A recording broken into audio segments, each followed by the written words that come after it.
Hey guys, welcome to another video. So I wanted to spend some time talking about monthly payments. And monthly payments are again just another one of these areas where I see a lot of people who are new to building their wealth make some big mistakes. Now, oftentimes when we make purchases, and anybody who knows me knows this is a big pet peeve of mine, we look at the monthly payment. No, let's get the iPad up. And we think, okay, that car is £500 per month.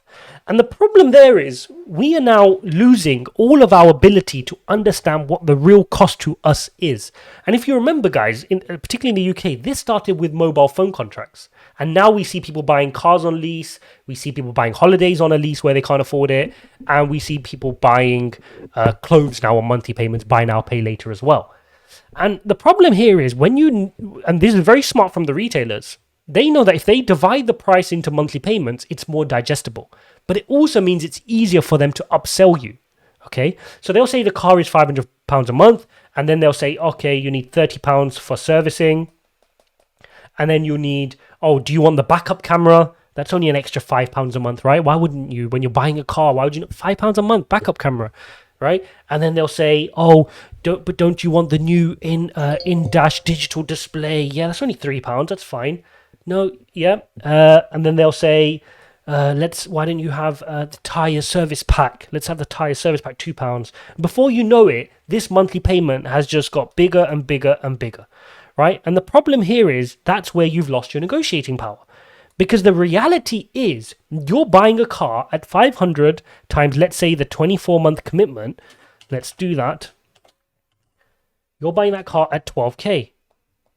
And if you saw it as 12K and then they said, did you want to pay another £3,000 for a backup camera? Did you want to pay another 1,500 quid for servicing?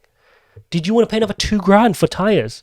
At that point, you'd understand, no, like it's too much. But the problem is we don't look at this here, right? We don't look at this totality. And if we did, that would make the biggest difference. And that's why I'd recommend to everybody is if you do have to buy something on a monthly, first of all, try to turn it into a yearly, do turn it into a yearly, find out in entirety its cost, if it's a 24-month contract in this case, take the 12K and understand what it's actually costing you and negotiate off of this figure here. Okay, really important that you do that. But if you can, buy things outright. If you can't, this £500 a month, you think you can afford it, that should be getting invested. That should ultimately be getting invested. And that's the advice I want to give you guys today is go through your bank statements and look for things which you're spending crazy monthly money on. I mean, I guarantee you'll have, let's say, maybe a lot of people here will have Netflix and they'll have Amazon Prime, right? And then go through that and take a look. What are you actually using in the last 30 days? Okay, let's say we use Netflix. We'll keep that. I'm not logged into Amazon Prime for however long. YouTube Premium. Okay, we'll keep that. I'm using it. And go through this and look at all the different monthly expenditures you have and tally up how much you've saved from cancelling them. Cancel all of them, the ones you're not using within 30 days. And with that money, let's say it's £100 you've saved per month. Each month, go and buy your favorite stock or stocks, depending on the price of that stock. Okay? Go buy a Tesla stock. Go buy a Palantir stock. Go buy in an ETF if you want to, right? Reward yourself. Let that money go to work because it wasn't doing anything in those subscriptions. Now, if it happens that a certain month you go, hang on a second, I really did need that Amazon Prime again. I was using it. It was useful. Go back and resubscribe. And that's painful, right? It's taking up time. You're like, that's inconvenient. But the reality is if you needed it bad enough, this is a good psychological trick.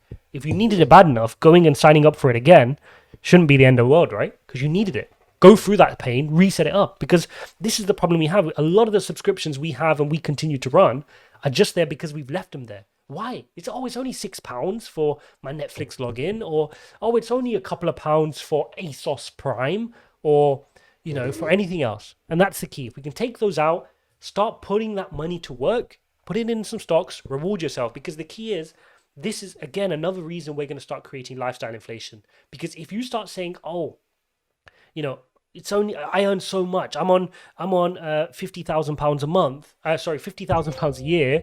What difference does why can't I afford YouTube Premium at £8, £9, whatever it is? Like I deserve it. That's a silly trap to fall into. We don't want to be doing that, and we want to make sure anything we're not using, if it's adding value to your life and you can justify the value, keep it. If you can't, unsubscribe if you've not used it in the last 30 days, save up all that money, take that monthly amount, put it in the stock market. All right, we'll see you in the next one.